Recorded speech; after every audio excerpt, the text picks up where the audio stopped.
This is a field of tomato. Observe how trellising is helpful for management of the crops.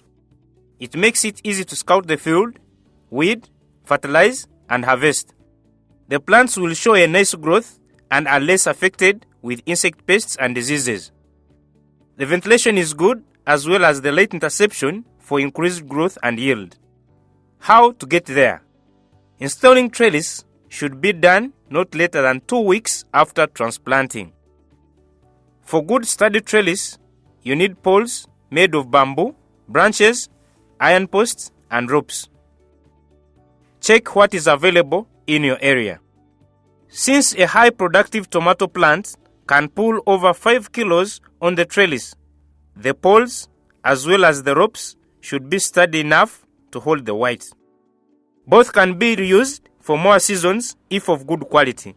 When using tree branches or bamboo, consider planting trees or bamboo in your area to sustain the source of materials. Prepare the poles before transplanting. Cut enough poles of 2 to 2.5 meters. They will be placed at 3 to 4 meters from each other. Calculate the number of poles you will need for your field. Count the number of rows and the length. For example, if you have 10 beds with the double rows of tomato plants and the length is 20 meters, then the number of poles will be around 100 poles.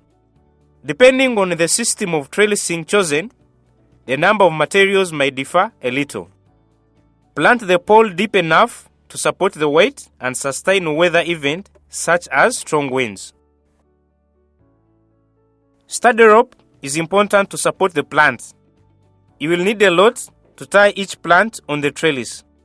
If you cannot find sturdy rope or if they are very expensive, check alternatives such as sisal leaves, for example. Each plant will have a rope tied at their stem. The knot should not be too tight in order to prevent cutting off or squeezing the stem when it gets thicker when the plant grows.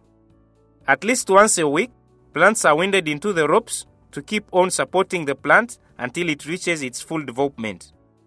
Check the trellis regularly and reinforce it when needed to get the maximum yield.